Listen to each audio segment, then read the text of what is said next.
Assalamualaikum warahmatullahi wabarakatuh. Alhamdulillahirabbil alamin. Kita dapat berjumpa kembali dalam pembelajaran daring mata pelajaran sejarah kebudayaan Islam. Bagaimana kabarnya hari ini?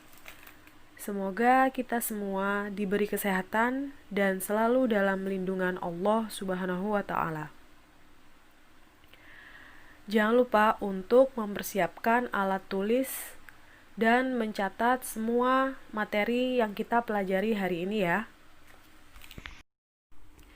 Sebelum pelajaran hari ini kita mulai, terlebih dahulu kita bersama membaca Ummul Quran. Semoga pelajaran hari ini bermanfaat dan barokah. Al-Fatihah.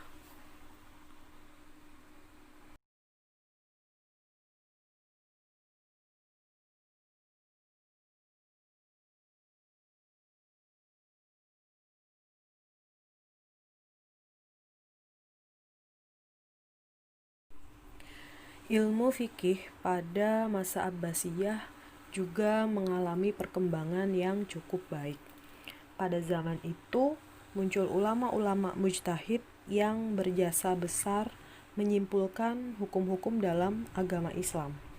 Kekuatan usaha dan ilmu mereka telah dijadikan pedoman bagi umat Islam periode selanjutnya dalam masalah hukum Islam. Nah, hari ini pembahasan kita yaitu mengenai ulama fikih dan ulama tafsir pada masa Daulah Abbasiyah. Di antara ulama fikih yang populer saat itu dikenal dengan sebutan Imam Madhab. Ada 4 orang ulama yang masuk ke dalam kategori Imam Madhab dan disebut sebagai Madzhabul Arba'ah.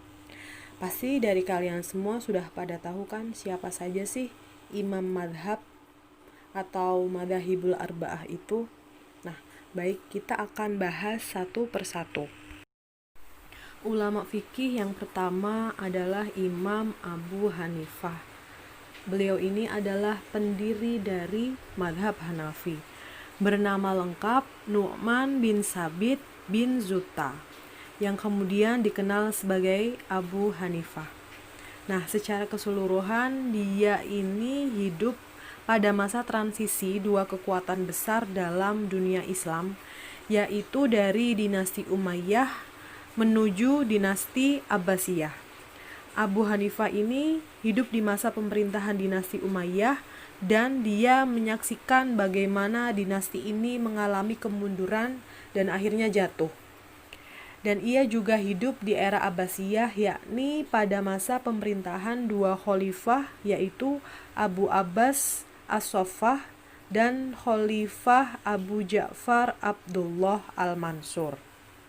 Nah, karya-karya dari Imam Abu Hanifah yaitu yang pertama adalah Fikih Akbar, kedua Al-Alim wal Musta'an, dan ketiga Al-Musnad. Ulama fikih yang kedua yaitu Imam Malik bin Anas. Beliau ini adalah ulama pendiri Madhab Maliki dan dikenal dengan sebutan Mufti Madinah karena beliau ini adalah ahli fikih yang berasal dari kota Madinah. Beliau ini memiliki kemampuan dan kapasitas memberikan fatwa-fatwa. Nama lengkapnya adalah Malik bin Anas bin Malik bin Abi Amir bin Amr bin Al-Haris bin Ghaiman bin Juthail di Asbah. Karya-karya dari Imam Malik adalah yang pertama ada Kitab Al-Muwatta. Kitab ini berisi hadis-hadis serta pendapat para sahabat dan ulama-ulama tabi'in yang membahas tentang ilmu dan hukum-hukum agama Islam.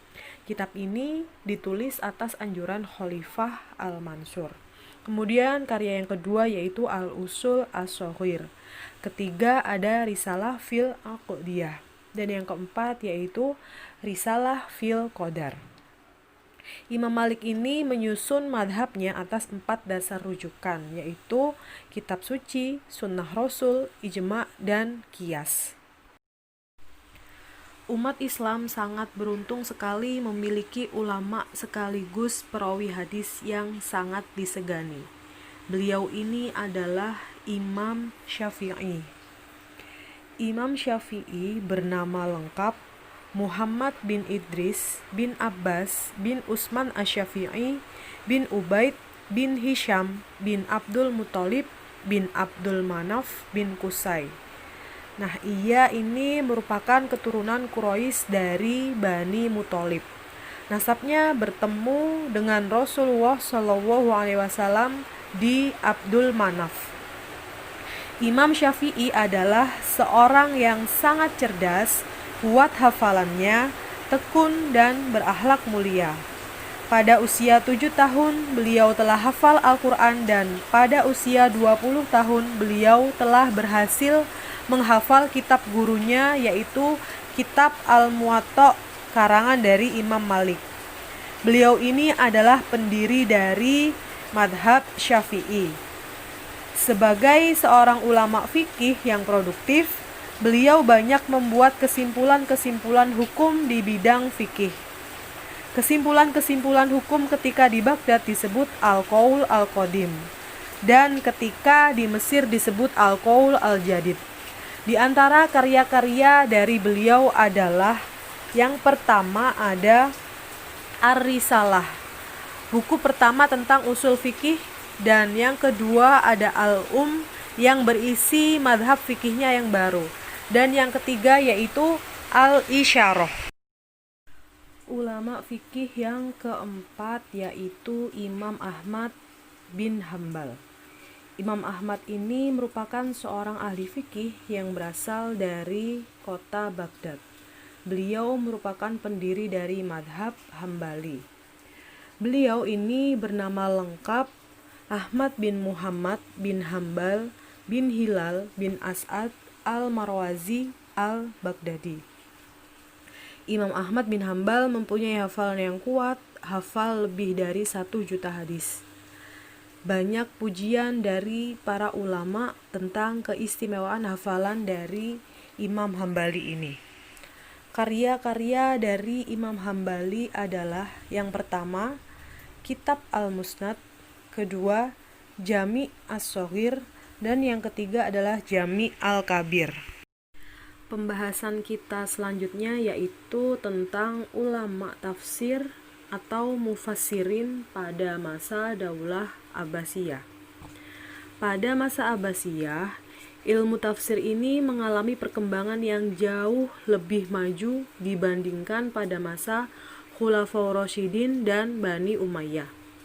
Jika masa sebelumnya kebanyakan para ahli tidak berani menafsirkan ayat Al-Quran secara tertulis, maka di masa Abbasiyah bermunculan karya-karya di bidang tafsir yang dapat dipelajari untuk generasi-generasi berikutnya.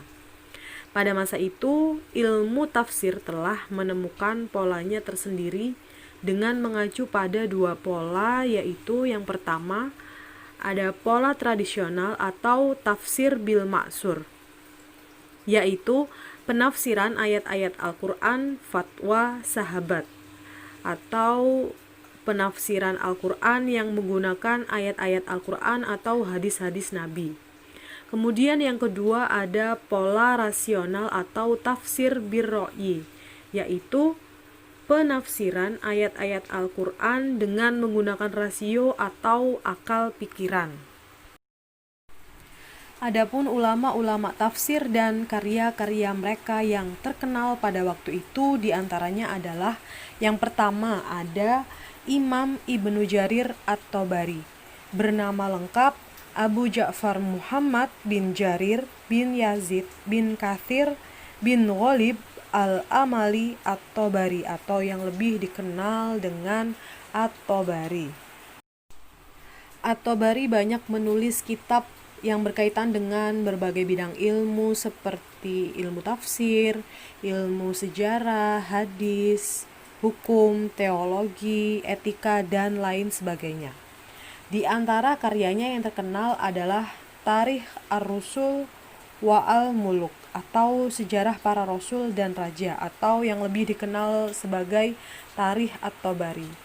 Kitab ini berisi tentang sejarah dunia dan terkenal karena keakuratannya dalam menuliskan berbagai peristiwa dalam sejarah Arab dan Muslim.